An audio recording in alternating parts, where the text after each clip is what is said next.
Malaki ang papel ng agham at teknolohiya at ng inobasyon upang makatulong sa pagunlad sa isang bansa. Dahil dyan, isang selebrasyon ang sinimula ng Department of Science and Technology na magiging daan upang maipamalas sa mga Pinoy ang ating galing at improvement pagdating sa larangang ito. Panoorin po natin ito.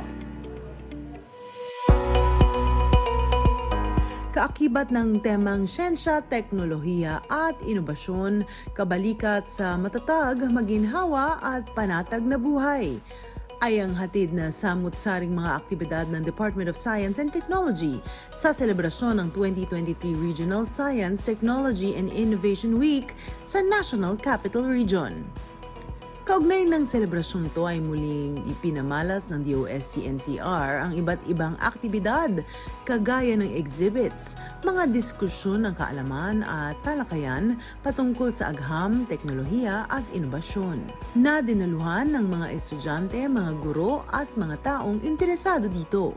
Nakaka-inspired po para sa ganito na makita po ganito po mga project po ng mga bata, lalo po ng mga nakita po namin ngayon.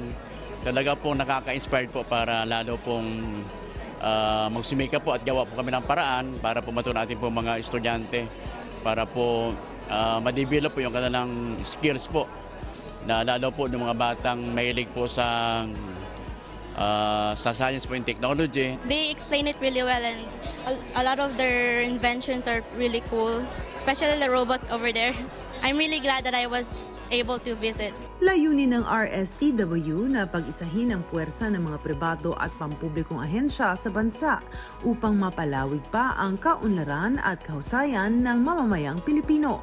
Dahil dyan ay nakaplano na rin gawin at mas palawigin ang selebrasyon nito sa iba pang rehiyon sa buong Pilipinas. Actually, nag-start po ito sa region ng 4B at every week thereafter, hanggang December po matatapos dahil sa dami po ng mga regions natin at lahat po yan ay makanya-kanya selebrasyon.